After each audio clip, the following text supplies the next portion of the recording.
Donc je vais essayer de vous fournir des éléments pour réussir au concours. Je pense que vous êtes là pour ça.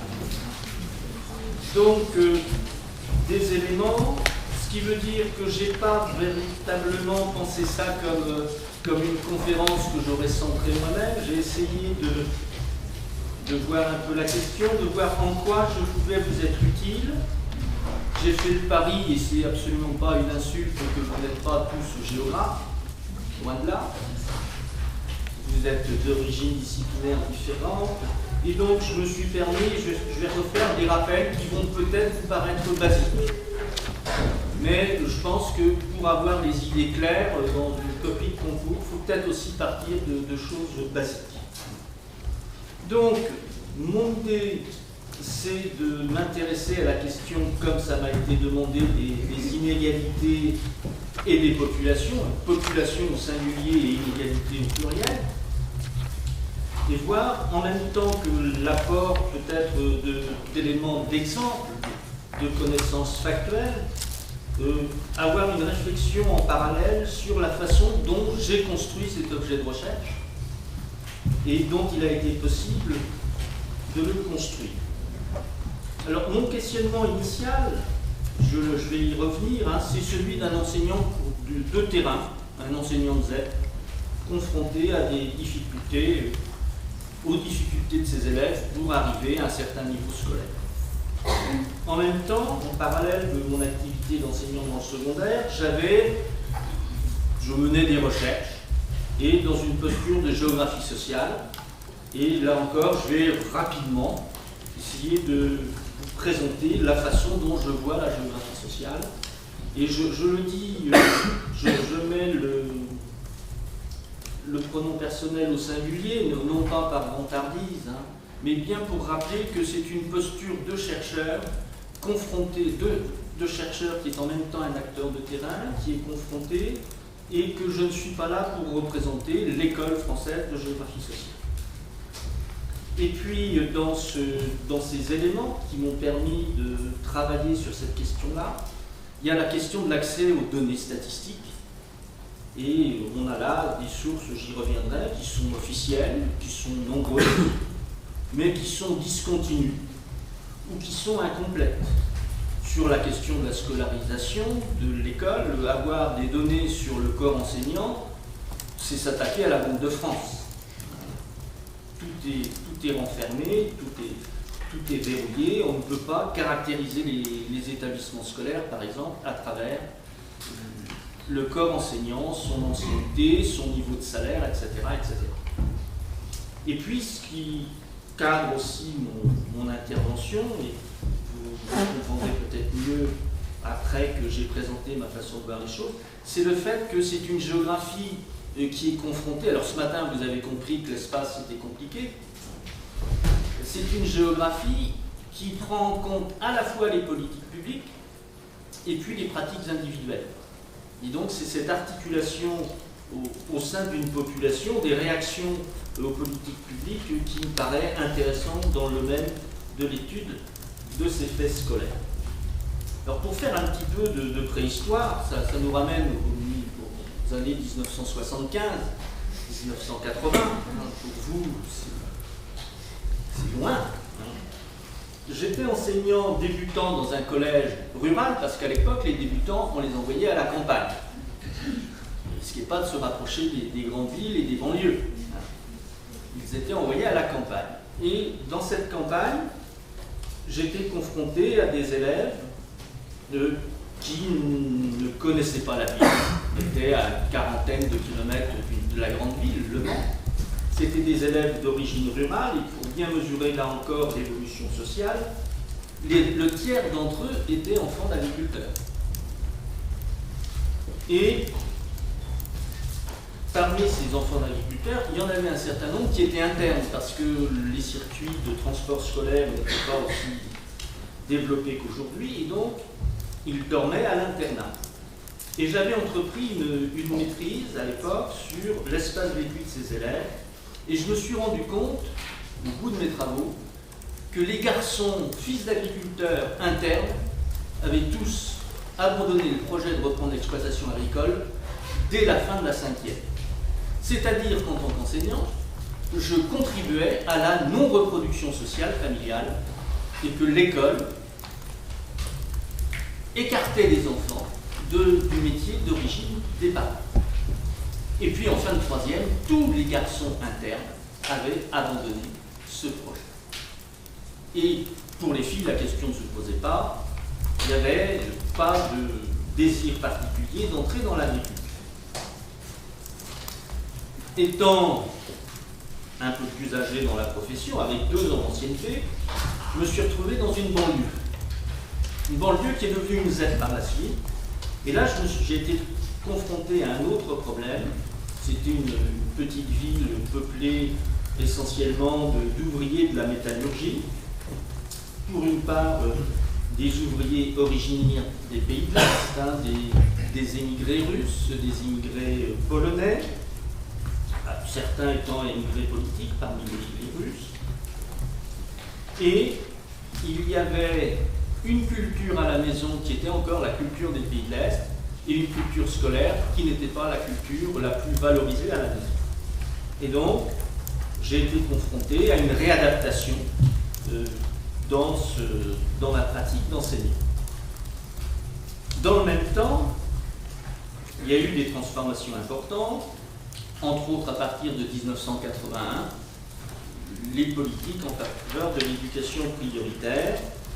Et puis, c'était à la mode, c'était la faute des profs, déjà, et c'était particulièrement la faute des PEGC, les professeurs d'enseignement général des collèges.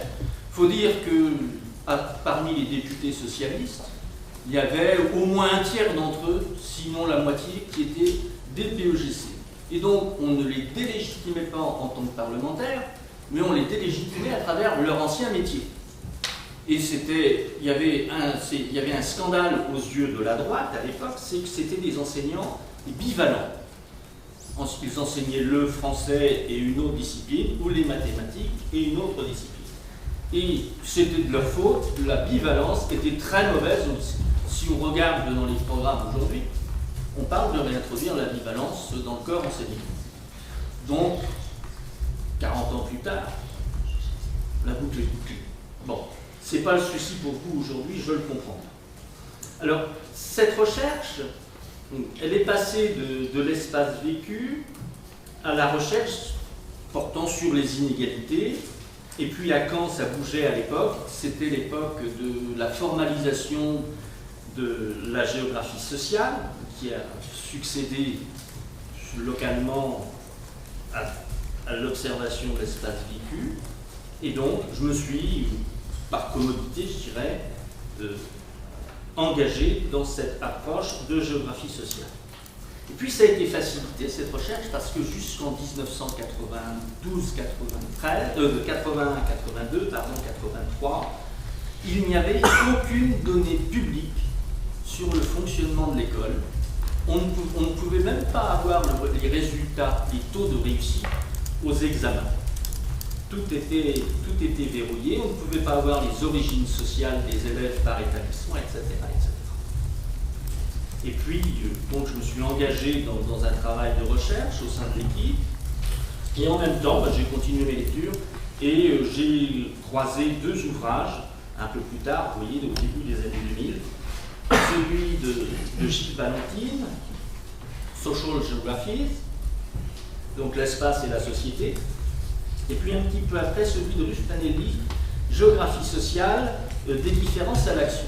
Alors je pense que le deuxième, pour vous, pourrait être utile si vous avez envie de vous familiariser avec la géographie sociale à l'anglo-saxonne.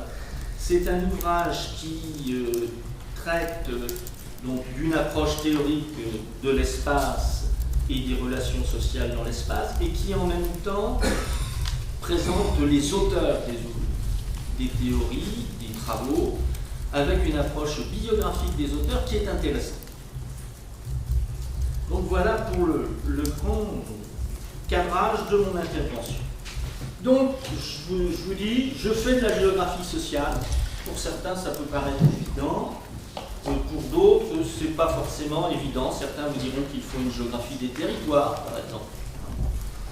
Et donc, ce qui m'intéresse, moi, dans l'espace, c'est pas l'espace, c'est de voir comment la société a ses rapports internes, voire ses rapports externes, à partir de 3 entrées. D'une part, les individus utilisent et pratiquent des espaces, je dirais, ils consomment de l'espace, ils consomment ce que l'espace leur apporte. On pourrait dire que dans ce cas-là, l'espace est un support, l'espace est une ressource. Il y a des aménagements. Ces aménagements peuvent être matériels, mais ils peuvent être aussi idéels, ils peuvent être juridiques, ils peuvent être économiques. Et puis, on a les équipements qui sont parfois, qui tiennent à la fois de l'aménagement et du dispositif. Et puis enfin, on a la question de l'appropriation de l'espace, ou de l'appropriation des aménagements, ou de l'appropriation des usages et pratiques. On s'approprie le travail des autres, etc. etc. Bon, je ne développe pas plus. Avec, pour moi, l'intérêt des rapports des groupes qui utilisent, qui aménagent et qui s'approprient. Et on voit bien que dans certains cas, il y a de la cohabitation, dans d'autres cas, on va au-delà de la simple coprésence, hein, on s'entraide, on se concurrence, on va au conflit, et je n'ai pas osé le mettre parce que je n'ai pas encore bien compris à quoi ça renvoyait. C'était bien, c'était encore un C, il y a de la coopétition, c'est-à-dire des gens qui se mettent ensemble pour mieux se concurrencer. C'est par exemple ce qui est suggéré pour l'aménagement de l'enseignement supérieur dans les diplômes, dans les formations doctorales du style Erasmus Mundus par exemple. Donc on va peut-être pas aller jusque-là, hein. Je ne suis pas sûr que coopétition vous apporterait beaucoup de points dans une politique. Alors je vais en venir maintenant à la question des populations face à ce que je pourrais appeler l'espace scolaire, ou des populations scolaires face à l'espace scolaire. On va retrouver la même chose, hein, mes 3 pôles sont les mêmes, avec un aménagement principal en France qui est celui de la carte scolaire, c'est-à-dire une forme de territorialisation de l'action publique, ou au moins un découpage de l'espace pour, et c'était l'objectif à sa création au début des années 60, pour accueillir au mieux une population qui était en cours d'augmentation rapide. 75, ça ne vous dit pas grand-chose, 60, ça vous dit encore moins.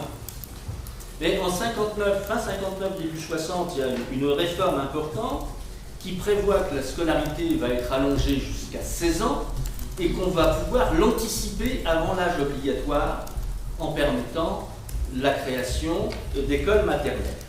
Et on fait tout ça sans recruter beaucoup plus d'enseignants, puisqu'on transfère ceux qui enseignaient dans les classes de fin d'études, soit vers la maternelle, soit vers le collège.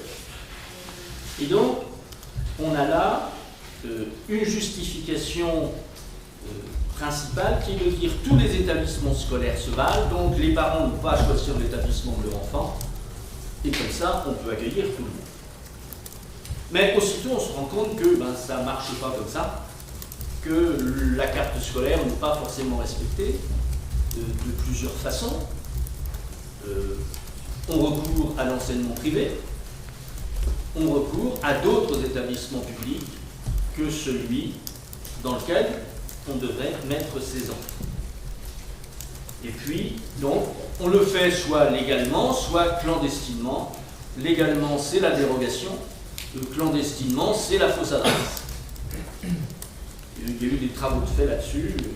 Location de compteurs électriques dans un hôtel du côté de la gare Saint-Lazare pour pouvoir accéder au lycée Condorcet plus facilement lorsqu'on habite Gennevilliers ou Asnières. C'est des travaux qui datent du début des années 90.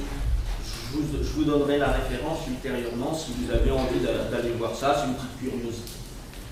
Puis il y a toute la question de l'appropriation. Alors, en France, l'éducation, c'est une affaire d'État.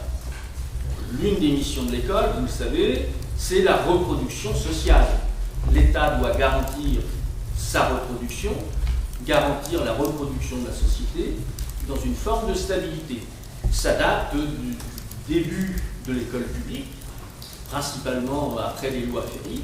C'est l'outil que la République trouve pour pouvoir se maintenir face au pouvoir des royalistes terrestres, face aux contestations de l'Église. Donc j'y reviendrai. Le but, c'est d'assurer la reproduction sociale, voire la transformation sociale. La réforme Berthoin du début des années 60 et puis les quelques réformes importantes qui vont avoir lieu juste après, comme la création du bac technologique, ont pour mission de transformer la population active en la dotant de davantage de cadres, intermédiaires et de techniciens. Si vous regardez, si vous avez en tête l'évolution de la répartition des professions en France, vous verrez que ça colle à cette époque-là. Je reviendrai parce que le temps passe si vite, il vaut mieux j'accélère. Donc, l'un des fils directeurs pour les deux dernières parties de mon exposé sera en gros ce rapport à la carte scolaire et la façon dont effectivement le système éducatif contribue à la reproduction de la société, c'est-à-dire à son renouvellement. Je n'en suis pas à l'attribution des places et voir si ce sont les mêmes qui gardent les mêmes dynasties, les mêmes familles, les mêmes lignées, qui gardent les mêmes places. Donc on s'aperçoit qu'il y a un respect de la carte scolaire, mais ce respect de la carte scolaire, il peut être contraint, il peut être volontaire, il peut être par défaut, etc. etc. Puis si on s'en extrait, eh bien, on adopte des stratégies. Il y en a une dont je ne reparlerai plus, mais c'est la scolarisation à domicile, pour des raisons diverses. Scolarisation à domicile qui concernerait en France, suivant les estimations, entre 20 000 et 50 000 jeunes. Ce qui n'est pas beaucoup par rapport à des classes d'âge qui font 800 000 personnes, c'est minoritaire. Et puis il y a aussi une forme de scolarisation un peu particulière qui, entre la scolarisation à domicile et le cours particulier, qui est la scolarisation avec l'enseignement à distance. Par exemple, pour les jeunes sportifs, il y a des fédérations de sport, comme la Fédération française de tennis, par exemple, qui ne fait plus confiance à l'éducation nationale et qui a choisi de recourir à des organismes particuliers de soutien scolaire pour former les jeunes tennistes. J'en tire aucune conclusion sur leur niveau sportif. Donc, population scolaire et inégalité dans le monde. J'ai élargi un petit peu la population étudiante. Et donc, comment puis-je aborder cette question de la population scolaire? Parce que c'est une sous-population de la population totale. En plus, c'est une population dans laquelle on entre et de laquelle on sort sur des dates. Pour la plupart des gens, les entrées se font plutôt actuellement vers le début septembre et les sorties se font plutôt vers le début juillet. Mais on se rend compte qu'il y en a qui abandonnent en cours de route. Ou qu'il y en a aussi, dans certaines circonstances, qui entrent, pour les jeunes enfants, on y reviendra, qui entrent en cours d'année, une fois qu'ils ont atteint leurs 2 ans. C'est une population qui est très majoritairement composée de mineurs, donc d'individus juridiquement irresponsables ou partiellement irresponsables. Et puis surtout, ce qui est embêtant pour le chercheur, c'est une population qui n'a jamais fait l'objet de caractérisation scientifique. Les médias en ont fait une. Vous avez le bon élève et le mauvais élève. Vous avez l'élève décrocheur. Mais un bon élève, qu'est-ce que c'est? Est-ce que c'est un élève qui a de bons résultats? Est-ce que c'est un élève qui convient bien à son professeur? Ou est-ce que c'est un élève qui est utile au sein du groupe dans lequel il travaille? Dans un groupe de préparation de concours, il peut y avoir quelqu'un qui a de bons résultats et qui travaille en solo. Est-ce que c'est un bon étudiant pour le reste de la promotion? Je ne vous invite pas à avoir une réflexion métaphysique dès ce soir, cette question-là, mais bon, si j'avais quand même un petit conseil à vous dire, une impression à vous donner, c'est que la préparation d'un concours, c'est un sport collectif qui se termine par 2 épreuves individuelles, des contre-la-montre, 2 ou 3, je ne sais pas combien vous avez. Mais il faut arriver en peloton le plus en avant avec de l'avance. Et puis après, chacun fait son sprint à sa façon. Et donc, dans la définition du bon étudiant, est-ce que c'est celui qui fonce tout seul, individualiste, etc. Bon, est-ce qu'on a besoin d'enseignants individualistes qui pensent à travailler que tout seul? Après, ils vont être mal dans les classes, peut-être. Mais bon, ça ne me regarde pas. Et vous, est-ce que vous voudrez? Et puis en France, le dernier élément de cette sous-population, finalement, elle est caractérisée par la fréquentation d'un service public, le service public d'enseignement. Alors, je fréquente aussi d'autres, là encore, je n'en parlerai plus. Une fois que je ne vais plus avoir parlé de ce dont je ne veux pas parler, j'aurai plus de temps pour ce dont je devrais parler. Il y a la question de l'enseignement des franchises scolaires. Bon, vous les connaissez, Academia, les courses ci, les courses là, depuis 1869, depuis, etc. Merci bien. Mais c'est une originalité, puisque, oui, je vais vous faire envie en plus, ce sont des cours qui sont financés, entre autres, par le chèque emploi service universel qui permet une défiscalisation. Donc c'est une dépense publique sur initiative privée. Ben, essayez en tant que fonctionnaire de lancer une dépense publique sur initiative privée. Ça va être dur. Il va y avoir des ennuis. Ça représente quand même, d'après la Cour des comptes, ce repère de gauchistes, comme chacun sait, que l'équivalent à peu près du budget annuel de l'éducation prioritaire en France. C'est-à-dire que la défiscalisation pour le soutien scolaire, mais assez souvent pour l'approfondissement scolaire et pour la préparation des concours, pour la préparation de l'entrée en fac de médecine, etc., ça représente le budget de l'éducation prioritaire en France. Là encore, lorsque vous aurez des insomnies, vous pourrez y réfléchir. Alors, les données sont de qualité très inégale, suivant les États. Bon, ayez une confiance modérée dans les statistiques de l'UNESCO et de tous les organismes des Nations Unies, puisque ce sont le plus souvent des déclarations en autodéclaration des États. Et donc, je ne suis pas sûr que le budget de l'éducation de la Russie soit envisagé de la même façon que le budget de l'éducation du Japon, par exemple. Que ces statistiques internationales fonctionnent essentiellement sur le nombre d'inscrits et pas sur la présence. On peut avoir un taux d'inscription très élevé et une présence très parcellaire, très irrégulière. Et puis, dans ce cadre que j'ai suivi, j'ai rencontré des difficultés méthodologiques. Le ministère de l'Éducation nationale travaille à partir des statistiques à l'individu, c'est-à-dire qu'on part des individus présents dans les établissements scolaires, c'est un recensement intégral. Le recensement de l'INSEE part de sondages, et à l'arrivée, ça permet de voir qu'en France, à certains âges, il y a 115% d'élèves scolarisés. Et oui, ce qui fait quand même beaucoup en trop. On n'est plus dans des marges d'erreur. Hein. Bon, c'est plutôt, pour l'école maternelle, on est plutôt à 103-104% d'enfants scolarisés. Et donc, il y a des difficultés. Ce n'est pas pour vous dire on n'utilise pas les données, mais il faut peut-être éviter de les monumentaliser. Il y a une caractérisation incomplète des élèves ou des étudiants, puisque ce sont toujours des individus. L'éducation nationale ne connaît pas la famille, l'éducation nationale ne connaît pas la fratrie. Elle connaît encore moins les fratries recomposées ou les familles recomposées. Alors que ça a peut-être, on ne sait pas, une petite influence sur la réussite des élèves ou leur vécu lorsqu'elle arrive.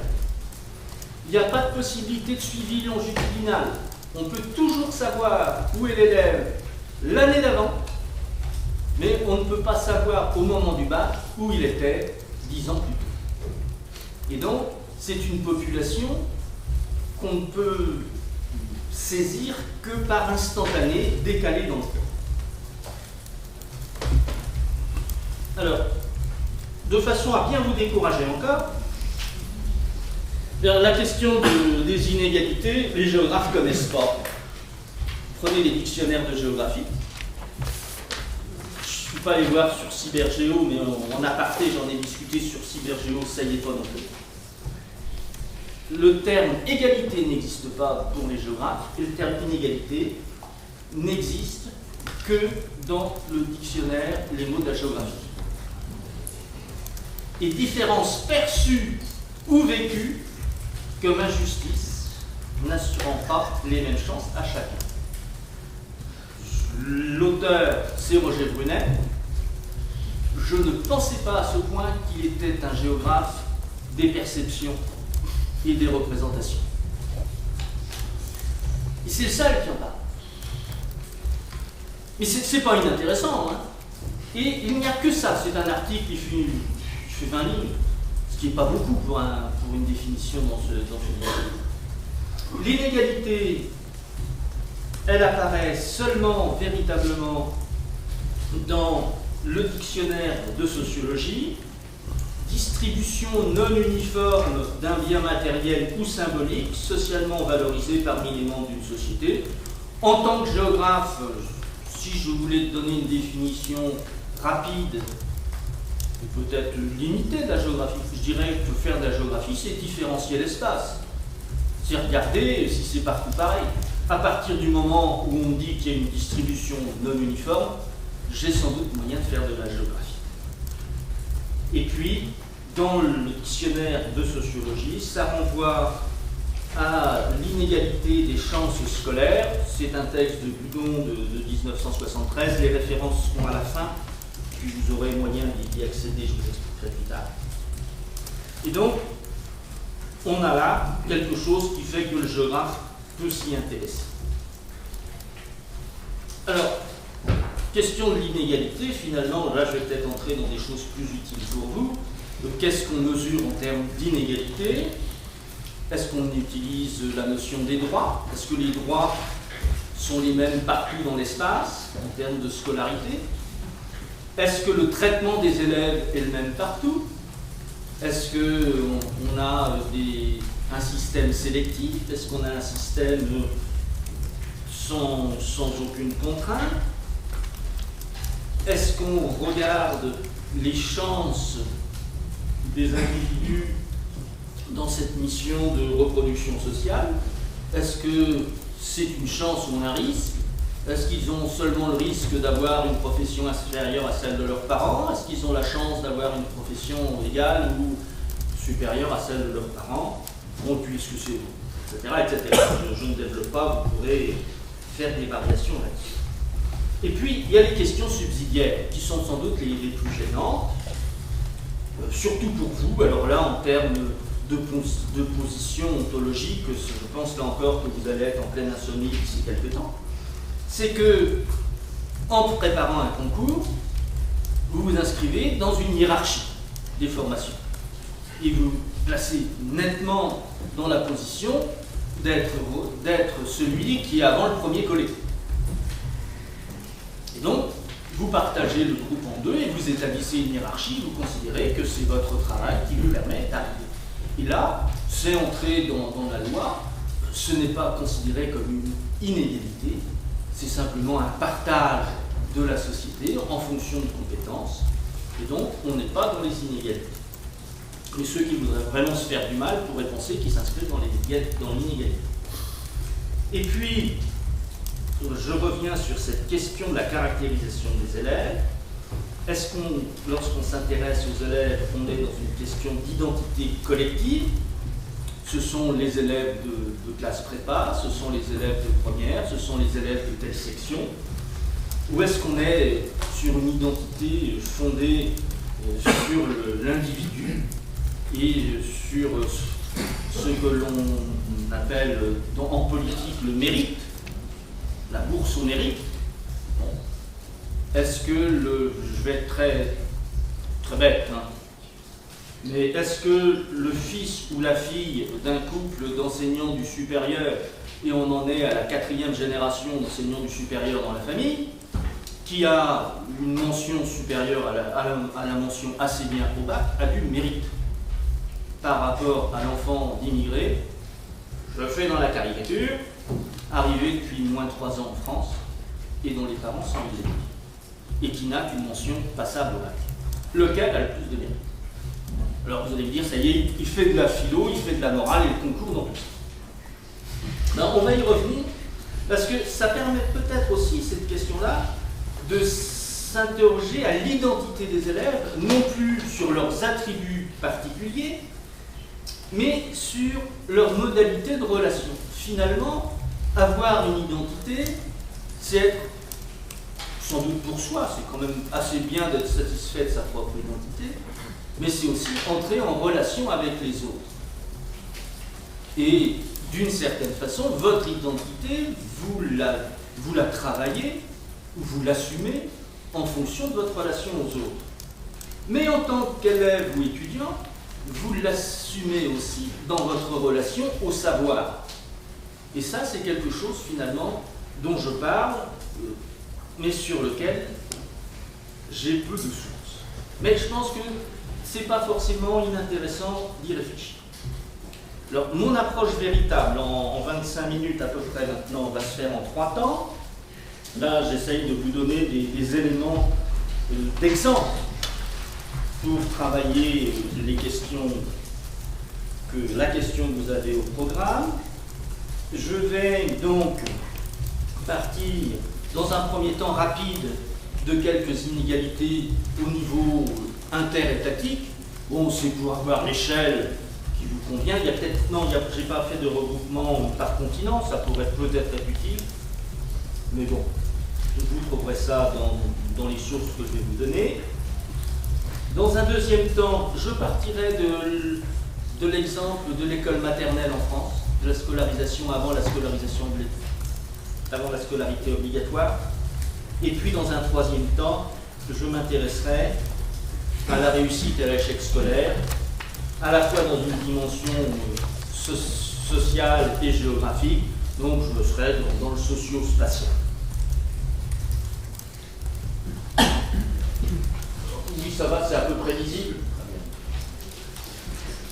Donc là, ce sont des documents tirés de l'UNESCO, avec toutes les réserves, enfin les limites, plutôt que les réserves qu'on peut avoir. On le lit de cette façon-là. Plus on va vers la droite, pour moi, hein, plus le PIB par habitant est élevé, et plus on va vers le haut, plus l'espérance de vie scolaire. Vous voyez, on peut transférer la notion d'espérance de vie, qui est bien un indicateur pour les populations, à la scolarité. Alors c'est un graphique flatteur pour les États, parce que si on prend l'espérance de vie scolaire aujourd'hui par rapport à la moyenne des scolarités actuellement en cours, on s'aperçoit d'un écart de 3 à 4 ans. C'est-à-dire que, et on le reverra plus loin, en Nouvelle-Zélande, par exemple, nous, on a une espérance de vie scolaire de 20 ans, ce qui veut dire, si on commence à 3 ans, qu'on en sort à 23. Hein. Finalement, c'est plutôt à 19 qu'ils en sortent. Bon. Et on va voir ce lien, on pourrait être dans la courbe un peu particulière, mais on verrait ce type. Donc, vraisemblablement, richesse de l'État, mais peut-être aussi niveau de formation de la population de ces États, et durée de l'espérance du parcours scolaire sont liés. Vous aurez, je vous le dis tout de suite pour ne pas créer d'angoisse, le PowerPoint sera disponible, les sources seront disponibles, et donc vous pourrez repartir d'un ou d'un autre document quand vous en aurez envie.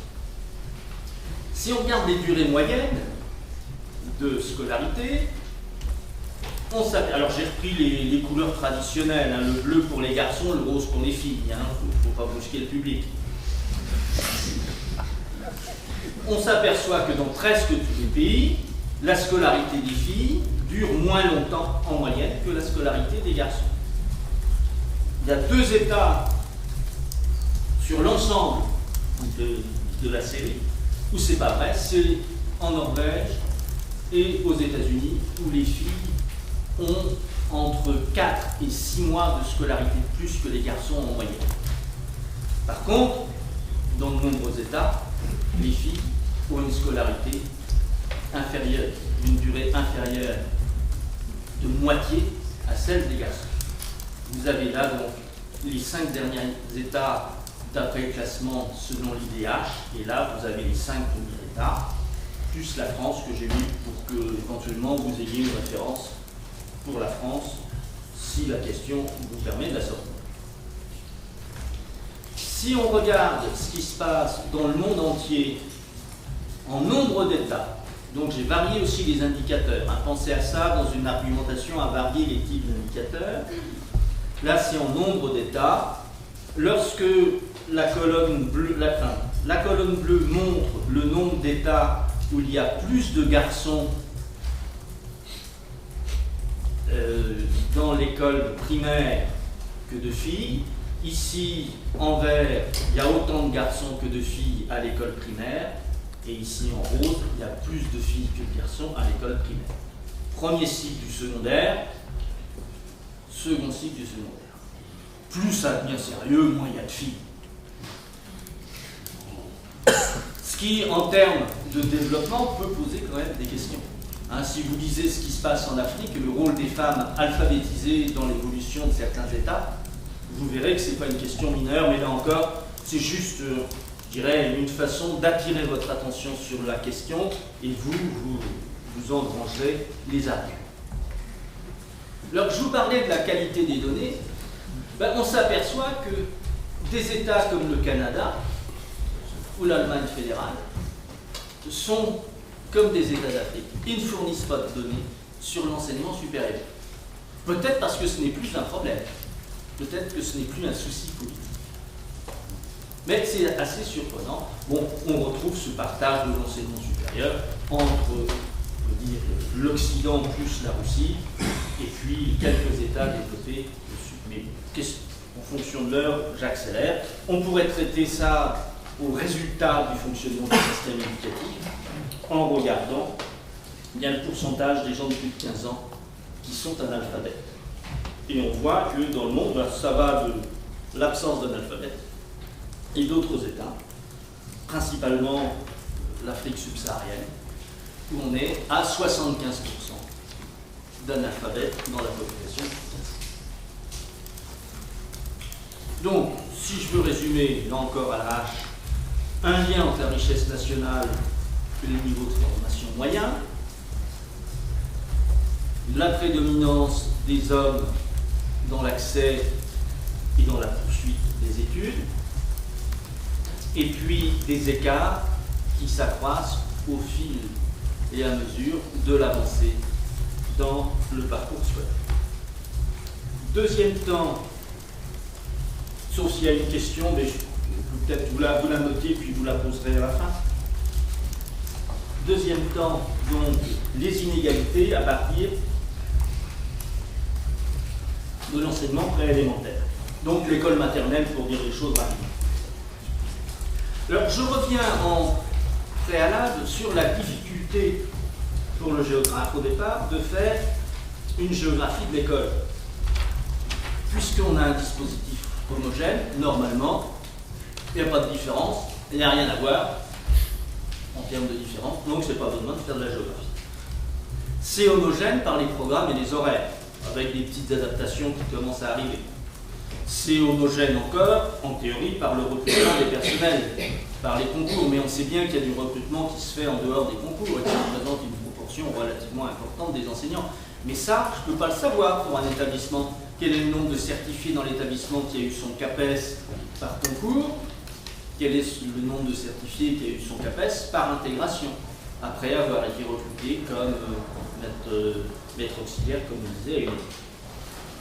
Le dispositif est national par les diplômes et les évaluations, et puis, d'une certaine façon, il est homogène par la carte scolaire. Mais en même temps, il y a d'autres acteurs qui interviennent. Les départements et les régions. le département est compétent pour les collèges, la région est compétente pour les lycées, et puis la commune pour l'école primaire. Mais le département de la Somme, département de l'Aisne, le conseil départemental, enfin général à l'époque, qu'on appellerait conseil départemental maintenant, dans les débuts des années, enfin fin des années 90, début des années 2000, a dit aux communes, c'est simple, les écoles sont trop petites, il y a deux solutions, vous vous débrouillez tout seul, ou vous regroupez les communes, les écoles communales au chef-lieu de canton, en échange, on vous construit un gymnase, une médiathèque, un restaurant scolaire et on prend en charge les transports. Qu'ont fait les maires? Ils ont adhéré. Et donc, le conseil départemental est intervenu sur la carte scolaire et a mis quasiment l'inspection académique devant une obligation de suivre le mouvement, ce dont elle n'était pas forcément mécontente, puisque le regroupement permettait d'économiser des postes d'enseignants. Et la région s'est associée à ce phénomène-là. Il y a eu aussi dans la Marne, par exemple, la même stratégie. Donc, on se rend compte qu'en termes d'aménagement et d'appropriation, si je reviens à mon triangle, l'aménagement qui devrait être fait par tel ou tel pouvoir peut être modifié par le biais des subventions par tel ou tel autre pouvoir. Voilà enfin une représentation de la population scolaire.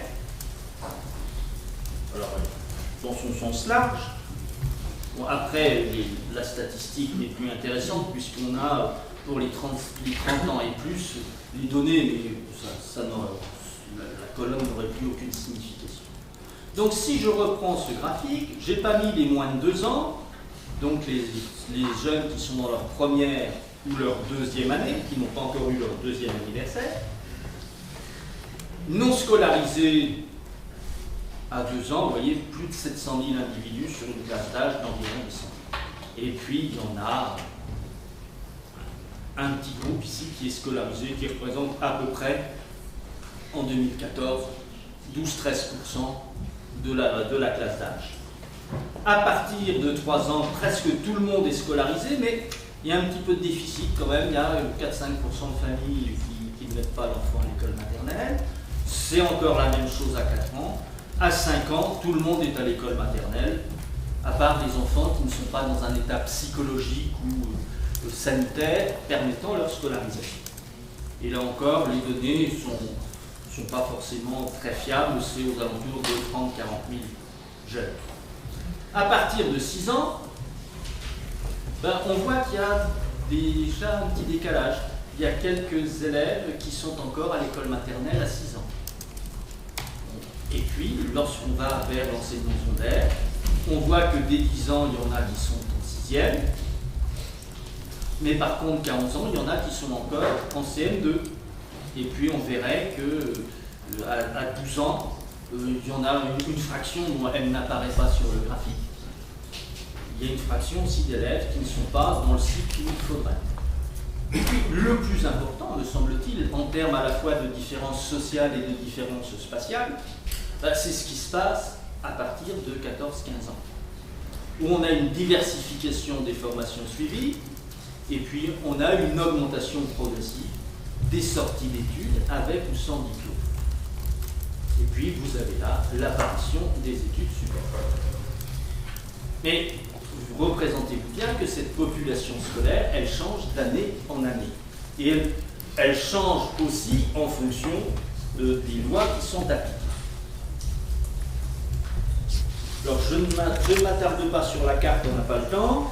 Ce qu'il est intéressant de voir en termes d'inégalité, c'est que progressivement, à partir de 1960, on met en place une scolarisation en école maternelle à 5 ans, et dans les années 70, presque tous les 5 ans sont arrivés à l'école maternelle. En 1975, c'est le groupe des 4 ans. En 1990, c'est le groupe des 5 ans. Pardon, j'ai l'impression que non, c'est bon. J'ai inversé. Là, c'est 5 ans, là, c'est 4 ans, et puis là c'est 3 ans. Et puis, on voit que pour les 2 ans Ben, ça stagne. Alors ça stagne pour deux raisons. C'est que dans une classe d'âge avec une rentrée qui se développe, enfin qui se place début septembre, il y a à peu près le tiers de la classe d'âge qui n'a pas l'âge d'entrer à l'école à la rentrée. Et en gros, on en scolarise un peu plus de la moitié de ceux qui ont l'âge. Jusqu'au début des années 2000. Et là, à partir des années 2000, on a une baisse rapide du nombre d'élèves scolarisés en école maternelle à 2 ans. Et donc, en termes d'accès aux services, et comme c'est sur injonction politico-administrative, on a une inégalité intergénérationnelle. Et pensez-y, les inégalités ne s'inscrivent pas que dans l'espace, même si c'est la géographie, elles peuvent aussi s'inscrire dans le temps.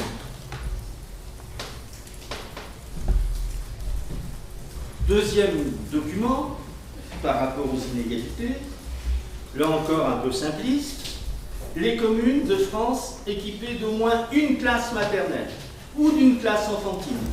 La classe maternelle, c'est une classe dans une école maternelle. La classe enfantine, c'est une classe qui accueille les enfants de moins de 6 ans dans une école élémentaire.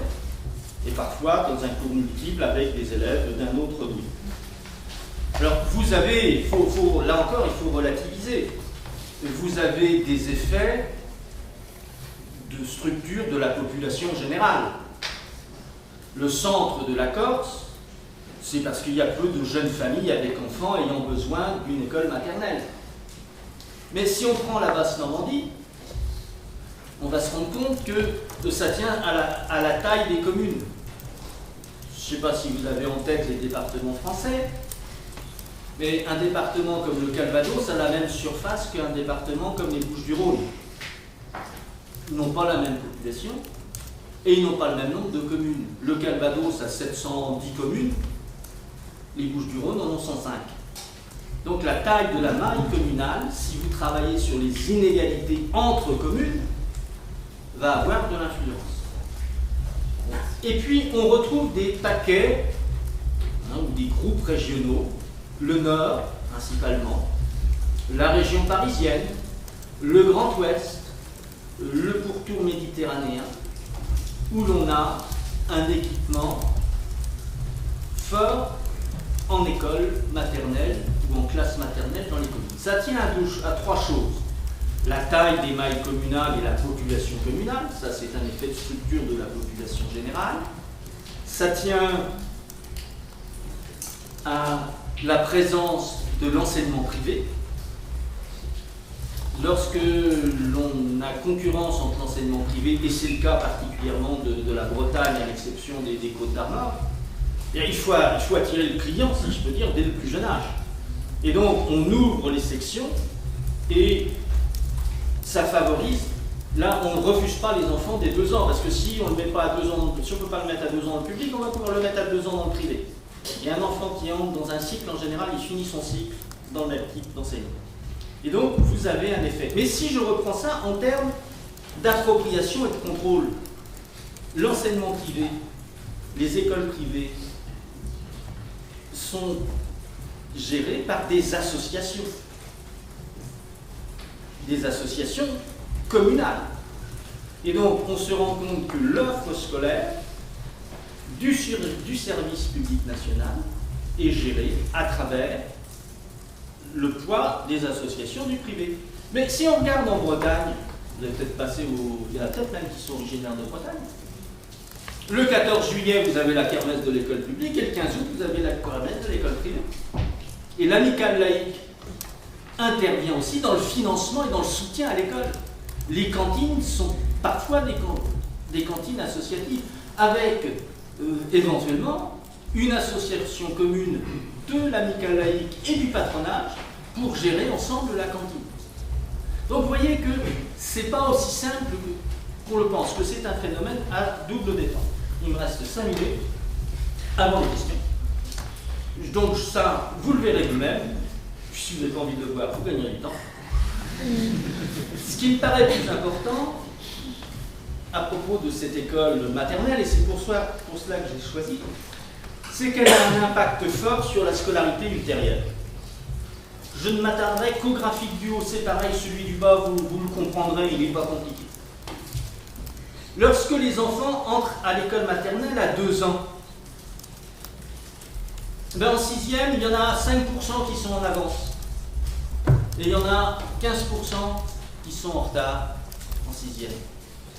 Je vais, vous voyez bien que c'est dégressif, lorsqu'ils entrent à l'école maternelle à 5 ans, il y en a à peine 1% qui est en avance en 6e, et il y en a 25% qui sont en retard en 6e. C'est-à-dire que le fait de réduire, comme ça a été fait de manière volontaire et brutale dans les dernières années, enfin pas tout à fait les dernières années, mais à partir de 2008, on a eu vraiment une fermeture des écoles maternelles, eh bien, mécaniquement, on introduit un retard potentiel des élèves 5 ans plus tard. Enfin, quand je dis 5 ans, c'est 7 ans plus tard. Et donc, là, ça n'a aucun rapport avec l'actualité politique. Lorsqu'on annonce une transformation brutale du système éducatif, les effets se verront peut-être 7 ou 8 ans plus tard seulement. Et là, ça sera dur de rectifier. Là encore, juste pour montrer bien montrer, pardon. Mais ça, c'est de l'autoproclamation, finalement. Pour montrer, vous verrez si c'est bien montré ou pas, finalement. L'impact de la culture familiale sur la réussite scolaire et sur la scolarisation. Lorsque, avec une moyenne aux alentours en 2005, je ne sais pas 1000 années, pardon, c'est 2015, avec une scolarisation moyenne à 2 ans aux alentours de 13-14% en 2015, même un peu plus, si on ne parle que le français à la maison, il y a le quart des enfants qui sont à l'école maternelle. Si on parle le français le plus souvent, 24%. Si on parle une autre langue le plus souvent, on est à 20%. Mais si on ne parle qu'une langue étrangère, on n'est plus qu'à 15%. C'est-à-dire que les familles qui sont repliées, concentrées sur leur propre culture, limitent l'accès à l'enseignement préélémentaire de leurs enfants et donc diminuent la chance de réussite des enfants dans l'avenir. Bon, je pense que j'ai été assez clair, vous prendrez les données. 3e temps. Donc, réussite et échec scolaire, le poids du social dans les lieux et les parcours scolaires. Il y a une question que je refuse tout à l'heure, je vous le dis tout de suite, c'est y a-t-il du déterminisme? Oui. Et je fais de la science parce qu'il y a des déterminations. S'il n'y avait pas de détermination au phénomène, on ne pourrait pas faire de science. On est bien à la recherche des régularités. Et donc, à partir de ce moment-là, il faut trouver des raisons. Ça peut être le moi profond de l'individu, mais en tant que chercheur, je n'ai pas la machine à creuser le moi profond de l'individu. Déjà que la géologie, c'était pas mon truc, alors creuser le moi profond des individus, c'est encore moins. Ce qui m'intéresse, par contre, c'est de voir si, dans la population, liberté, égalité, fraternité, carte scolaire identique pour tous, etc., on a cette égalité, cette mixité sociale qu'on parle de certains, moi je dirais la coprésence, la cohabitation, etc. Ici, les sections d'enseignement général et professionnel adaptées, créées dans les années 70, en théorie pour accueillir les enfants déficients légers, en réalité accueillant principalement des enfants de familles défavorisées. Comme si le fait d'être défavorisé économiquement, puis déjà le terme défavorisé, on pourrait discuter, ça rend des villes légères. Pas sûr. Et donc, vous avez en bleu les groupes les plus favorisés de la population, au sens du ministère de l'Éducation nationale, cadre, profession libérale, profession intellectuelle supérieure, profession intermédiaire, non pas les agriculteurs, et puis il y a encore les enseignants, bien sûr. Favoriser les cadres de l'industrie, les techniciens et puis les contremaîtres, et certains employés, les classes moyennes, et puis ici, les classes défavorisées, dans lesquelles on met chômeurs, inactifs, et puis ouvriers. En SECPA, vous voyez que ces enfants d'origine défavorisée représentent 70% de la population, ils ne représentent que 25% ou 30% de la population dans ce cycle général technique du public. Ici, dans les établissements privés, la même répartition. Vous voyez que le groupe des professions défavorisées est toujours moins présent dans le privé que dans le public. Bon, je ne fais pas de commentaire, mais en termes de lieu d'enseignement, la question de la mixité sociale se pose bien à ce niveau-là aussi. Lieu, alors là c'est le même graphique, mais je vais le présenter différemment. Ici un graphique qui date ça date des années, c'est 2008, parce que les sources sur les évaluations, c'est comme pour les enseignants, c'est du confidentiel défense. Mais il se trouve que le rectorat de Marseille a fait faire une étude et l'a laissé publier. Vous avez ici le pourcentage de réussite en mathématiques aux évaluations de 6e, ici le pourcentage de réussite en français aux évaluations de 6e. Voilà ce qui se passe dans un collège de ZEP, voilà ce qui se passe dans un collège de REP. On est dans l'éducation prioritaire, la moyenne des collèges publics, les collèges privés sous contrat sont là.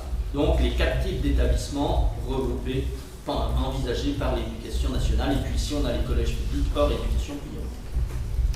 Profession, inactif, ouvrier, cadre de profession supérieure. Donc vous voyez que la répartition des résultats dans les établissements est fortement liée au type de recrutement scolaire. Alors ce type de recrutement scolaire, on peut le voir à partir d'un collège du centre-ville de Caen, qui à une époque disposait du russe et puis de l'allemand en classe internationale, ce qui permettait d'avoir une dérogation sans problème, puisqu'il n'y avait pas d'autres collèges du département qui le faisaient. C'est un collège qui recrute en théorie sur un petit secteur de Caen. Voilà, même si vous ne connaissez pas le Calvados, là on est du côté de Deauville, là on est à Bayeux, et là on n'est pas très loin de Ville. Ils recrutent sur une distance environ 45 km. Et parmi les élèves qui sont de Caen, il y en a plus de la moitié qui sont en dérogation. Voilà la population sociale du secteur de recrutement. Les gens qui habitent le quartier du collège, les quartiers environnants du collège. Et voilà la profession des parents, des élèves qui sont scolarisés dans le collège. Alors j'aurais pu encore, pour accentuer le phénomène, mettre les élèves du secteur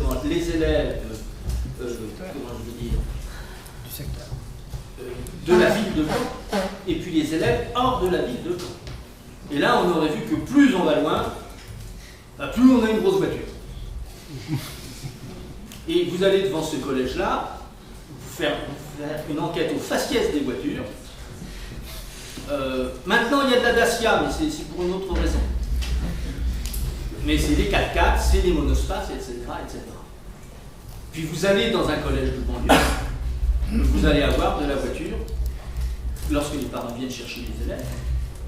Vous allez avoir éventuellement de l'utilitaire trafiqué, et puis vous allez avoir des voitures qui sont hors d'âge, si on veut. Et donc, ça renvoie à la question de la mobilité des populations et à la différence entre la population scolarisée dans un espace et la population scolarisable de cet espace-là. Et là, vous avez des phénomènes de mobilité qui sont importants. J'ai déjà dépassé mon temps, donc je ne vais pas... Oui, mais les questions.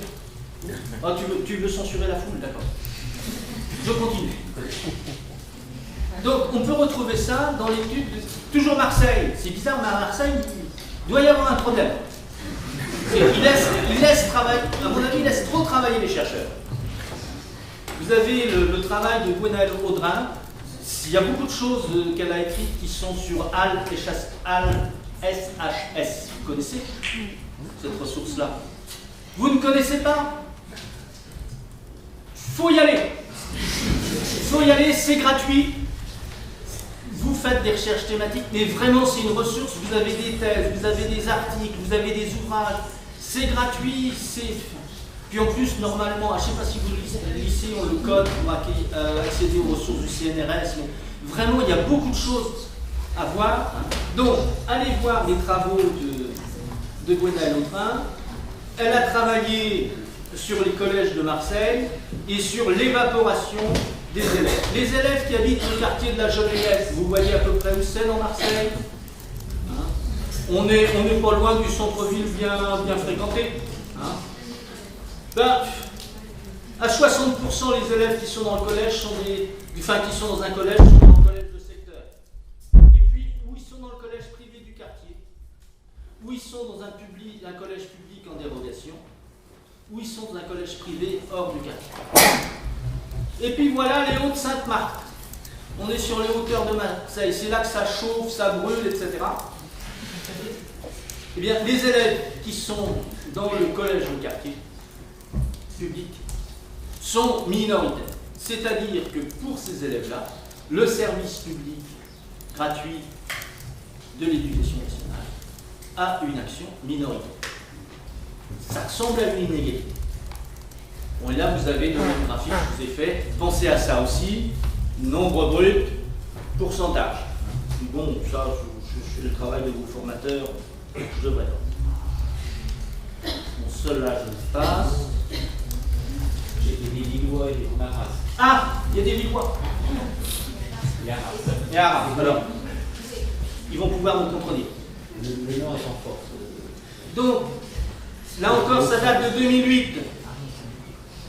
Je ne devrais pas le dire, l'opportunité d'un changement de chef d'établissement permet, si on a un contact dans l'établissement, d'avoir plus facilement accès aux sources. C'est pareil avec les inspecteurs d'académie, il faut viser le moment où ils partent, les chefs de service sont plus libres. Et donc, j'ai pu avoir et là, la CNIL pourrait me ramasser, hein, parce que c'est de la donnée quasi individuelle, donc je peux aller en prison à cause de vous si vous me dénoncez. Vous avez l'aire de recrutement d'un lycée, le lycée Montebello, avec les communes de recrutement de ce lycée, et vous voyez qu'on a des élèves qui viennent d'une distance importante, celui qui est le plus loin venant de Boulogne et donc hors département. Bon, je ne l'ai pas mis sur la carte parce que c'était vraiment trop repérable, il aurait pu se repérer. Et donc, on se rend compte que plus on est près du lycée, plus la proportion d'élèves en section internationale est faible. Je passe au deuxième graphique qui reprend la base de données de ce lycée. Si on vient d'une seconde du privé, ou si on a des parents dont la CSP est inconnue, on habite en moyenne à 3 km du lycée. Si on est dans la seconde à certification européenne espagnole, on habite en moyenne à 15 km du lycée. Un rapport de 1 à 5, en fonction de, vous allez retrouver ce que je pourrais appeler rapidement, peut-être caricaturalement, la ségrégation sociale, la hiérarchie sociale, et puis la hiérarchie des formations. Plus une formation est valorisée, plus elle est rare, plus on y vient de loin. Mais aussi, moins il y a d'élèves habitant auprès qui peuvent en bénéficier. C'est-à-dire que la proximité ne joue pas à tous les coups dans ce phénomène-là. Bon, là, c'est des effectifs de bacheliers selon l'origine sociale. Je n'y reviens pas longuement, parce qu'il est le quart, on n'a plus que 10 minutes pour discuter. Donc, élément de conclusion. Pensez bien que ça joue pour les populations scolaires dans des différences qui vont du local au régional, mais je n'ai pas abordé la question des lycées internationaux, ou de scolarisation et migration, ou scolarisation et expatriation. Lorsque vous êtes enfant d'étranger, que vous arrivez en France avec des parents qui parlent une langue étrangère, il y a deux solutions. Ou vous allez dans un lycée international et on vous scolarise dans votre langue maternelle pour que vous puissiez bien vous intégrer en France, ou vous arrivez d'un pays avec des parents qui n'ont pas une position sociale très élevée, et vous allez dans une classe d'intégration, ce qu'il faut que vous appreniez le français pour être bien intégré en France. On joue sur deux aspects totalement différents dans le fonctionnement du système éducatif. Bon, je n'ai pas du tout abordé la question des voisinages. Je vous invite à lire les travaux, quelques chapitres d'Éric Morin dans le ghetto français, sur l'importance du voisinage. Pour résumer, un enfant de cadre a 26 fois plus de chances d'habiter à côté d'un enfant de cadre qu'un enfant d'ouvrier. Dans un certain nombre de collèges, le nombre d'élèves dans une classe est inférieur à 25. Si on regarde la répartition des enfants dans l'espace, du fait du marché de l'immobilier, eh bien, il y a des enfants d'ouvriers qui croisent très rarement des enfants de cadre dans les établissements scolaires publics. Donc ça, les lectures, ça vous le verrez vous-même. Il y en a peut-être un qui peut être intéressant, quasiment à titre de distraction. La fabrique des savoirs scolaires d'Isabelle Arblay, c'est une collègue de Caen. Elle était à Nantes tout à l'heure, lorsque j'ai commencé à le présenter. Elle montre que dans l'école française, 90% des questions qui sont posées aux élèves ne renvoient pas à l'enseignement qu'ils ont suivi, mais bien à la langue parlée à la maison, aux habitus, comme aurait dit Bourdieu. J'ai oublié de citer Bourdieu, mais il est en arrière-plan, etc., etc. Et puis, sur la question il y a l'atlas des risques sociaux de décrochage scolaire qui est en ligne sur le système d'information du ministère de l'Éducation nationale et qui, en termes d'inégalité, est aussi très intéressant. Donc ça, c'est la bibliographie, mais ça, vous la lirez chez vous, puisque le PowerPoint va être à votre disposition. Je vais peut-être mettre des documents complémentaires, et puis en fonction des questions qu'il va y avoir, j'aurai peut-être des précisions supplémentaires à vous apporter. Je m'arrête là, en ayant tout fait votre temps.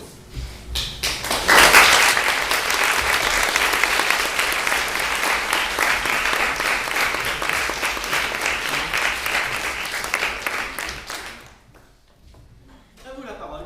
Le plus dur, c'est la première question, je sais, mais c'est pas grave. Je passe tout de suite à la deuxième.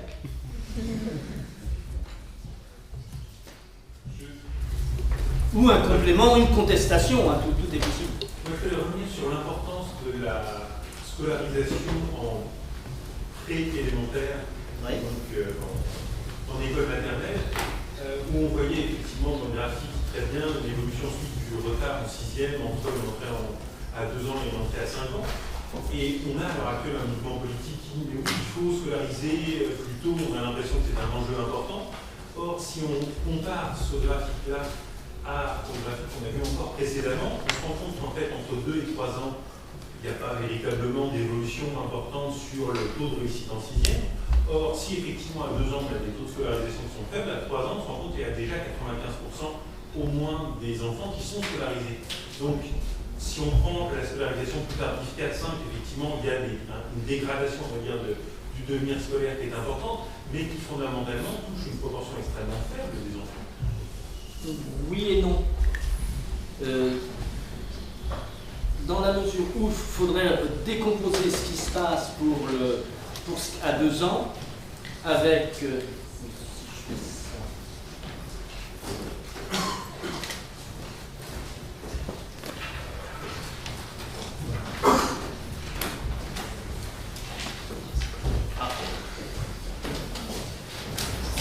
c'est des mouvements de foule qu'il faut. Je vais rester comme ça. Ce graphique-là pourrait amener à nuancer ce que vous dites, dans la mesure où on va se rendre compte que pour une première scolarisation à 2, ce qui se joue en termes d'égalisation sur les 2-3 ans, c'est que lorsque l'enfant est né au premier ou au deuxième trimestre de l'année, la réussite est nettement meilleure. Par contre, le pire, c'est les enfants qui sont nés au 4e trimestre et qui rentrent à l'école en cours de trimestre, puisqu'il y a des écoles qui font des rentrées au fil du temps pour conforter l'école. Et là, on s'aperçoit vraiment, et c'est quelque chose qui me frappe, c'est que globalement, les enfants nés au 4e trimestre réussissent moins bien à l'école, qu'on le sait, et on voit particulièrement pour ceux qui entrent à l'école à 2 ans, vous voyez, alors vous me direz, le score moyen du groupe, c'est peut-être pas grand-chose, on passe de 96 à 104, mais il y a quand même, alors l'échelle exagère un peu les choses, mais il y a un véritable problème de moindre réussite des élèves qui sont nés à partir du mois de septembre ou d'octobre. Et ça, personne ne songe à y penser au sein du ministère. Alors, si je comprends bien, votre idée, c'était que finalement, c'était peut-être pas l'enjeu de la scolarisation à 2 ans qui était important, mais plutôt l'enjeu de la scolarisation avant 4 ans. Oui. Oui. Ça pourrait être un moyen terme. Est-ce que ma question était au-delà, justement, il y a une relative fixation politique sur cette idée, c'est quelque chose qu'on entend assez souvent revenir, donc il faut scolariser plus tôt. Est-ce qu'il y a véritablement un intérêt massif, sachant que ça nous concerne au final une tranche de population assez limitée, de pousser à scolariser plus tôt? Oui, pour les enfants qui sont élevés dans des familles plus éloignées de l'école que les autres. Pour un enfant d'enseignant, non, il n'y a pas... Non, mais pour un enfant dont le français n'est pas la langue maternelle et qui vit dans une famille où on ne parle pas le français, la scolarisation... Mais ce que vous dites, oui, il y a une fixation politique, mais il y a aussi une fixation politique. Je n'ose pas rappeler ce qu'un ministre a dit des institutrices d'école maternelle, qu'on n'avait pas besoin d'un bac plus 2, d'un bac 5 pour changer les couches d'un enfant. Darcos sans je ne sais plus combien. Et donc, je ne suis pas sûr que la fixation... Et vous avez une fraction de partis politiques qui militent pour que la scolarisation précoce n'ait pas lieu, que ce soit à la famille. C'est plutôt à la famille qu'on renvoie ça. Et vous avez même, alors ça se développe en France, pour les bas âges, jusqu'à 2, 3, 4 ans, une scolarisation à domicile,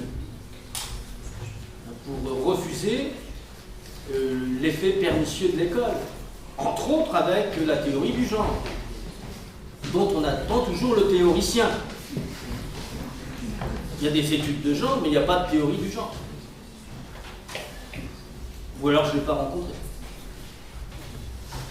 Autre question? Une question annexe très rapide. Est-ce qu'on sait si la réussite au concours de ENS est variable en fonction du trimestre de naissance? Tout de suite, on sache à qui ça s'adresse. J'ai un verre d'eau, fais attention. Oui, mais ça serait une très bonne question. À mon avis, il y a d'autres facteurs. Mais je n'ai pas vu, donc je ne peux pas dire qu'on a pas. Plus sérieusement, j'ai cru déceler dans le discours une certaine contestation, une critique du fait qu'on fasse des regroupements scolaires par commune, par groupement de communes, financés par les départements. Et j'ai senti dans le discours que c'était une sorte de mainmise sur une organisation spatiale de l'école, mais en même temps, est-ce que c'est pas normal qu'il y ait des regroupements scolaires par commune, puisque les communes perdent des habitants et qu'on fait de l'économie d'échelle en fait. Si on considère l'éducation comme un problème économique, oui. Mais ce qui est surprenant, c'est que à la fois on développe politiquement l'idée de l'enseignement en cycle, et où on dit un apprentissage doit se faire entre le début de la grande section et la fin du CE1, par exemple, ou un apprentissage doit se faire entre le début du CM1 et la fin de la 6e, et en même temps on supprime les classes à cours multiples. Alors pourquoi supprimer les classes à cours multiples dans lesquelles on peut appliquer l'enseignement en cycle si c'est ça l'objectif pédagogique. Et puis, deuxième réponse, c'est que on n'a pas pu montrer que les petites classes à cours multiples étaient moins efficaces que les grandes. Par contre, on a pu démontrer l'inverse. C'est-à-dire que les classes, en gros, une classe avec un seul cours et avec des élèves homogènes, y compris socialement, assure une moins bonne réussite scolaire qu'une classe 1 où il y a une diversité sociale dans le regroupement et 2 qu'une classe dans laquelle il y a 2 cours en même temps. Et donc, alors ça se joue, et l'argument qui a été pris par le ministre, c'était le dernier ministre du gouvernement Fillon de l'éducation. Châtel. Voilà, vous l'avez dit, c'est Châtel. C'était de dire oui, mais à partir de la 2e année d'université, ça s'inverse. C'est-à-dire que l'impact bénéfique des classes primaires s'inverse à partir de la 2e année d'université. C'est-à-dire, si je reviens là, ça s'inverse à peu près à ce moment-là. C'est peut-être un peu tard pour constater que c'est là qu'il y a un problème. Parce qu'il y a quand même tous ceux-là qui sont déjà sortis du système éducatif. Par contre, jusqu'au baccalauréat, le fait d'avoir été scolarisé dans des écoles à cours multiples, dans des petites écoles, alors ça renvoie peut-être aussi à l'origine sociale, au rapport des familles à l'école, etc. etc. Bon, c'est des questions que je n'ai pas abordées, mais on est en train de dépasser notre temps, je vous rappelle. L'ambiance scolaire n'est pas la même. En gros, il y a des problèmes d'apprentissage aussi dans l'école rurale. Ce n'est pas un monde parfait, ce n'est pas un monde idéal. Mais les élèves qui sont en difficulté dans les écoles rurales, dans les collèges ruraux, ne troublent pas l'ordre public scolaire. Le problème, c'est que dans les banlieues, il y a trouble à l'ordre public scolaire. Et que d'une certaine façon, le phénomène de décrochage scolaire renvoie aussi au jeu de l'autorité par rapport aux troubles à l'ordre public scolaire. Bon. Alors je ne suis pas sûr que dans la copie du concours, il faille parler de ça, parce que c'est peut-être un peu risqué, mais on est bien là aussi sur une question d'inégalité. D'inégalité dans le rapport. On verrait par exemple que les établissements pourraient faire une comparaison publique-privée en fonction du nombre de conseils de discipline. Il n'y a aucun conseil de discipline dans un établissement privé. Il y a renégociation du contrat avec la famille. Éventuellement, avec placement dans un autre établissement. Mais il n'y a pas de conseil. Et je ne dis pas que c'est mal, hein, tout. Mais c'est aussi l'impact des mots sur les faits et sur les procédures qui est en jeu. Et ça renvoie aux approches de l'école, etc. etc. Bon, je ne veux pas abuser de votre temps parce que vous avez encore plus intéressant à attendre maintenant.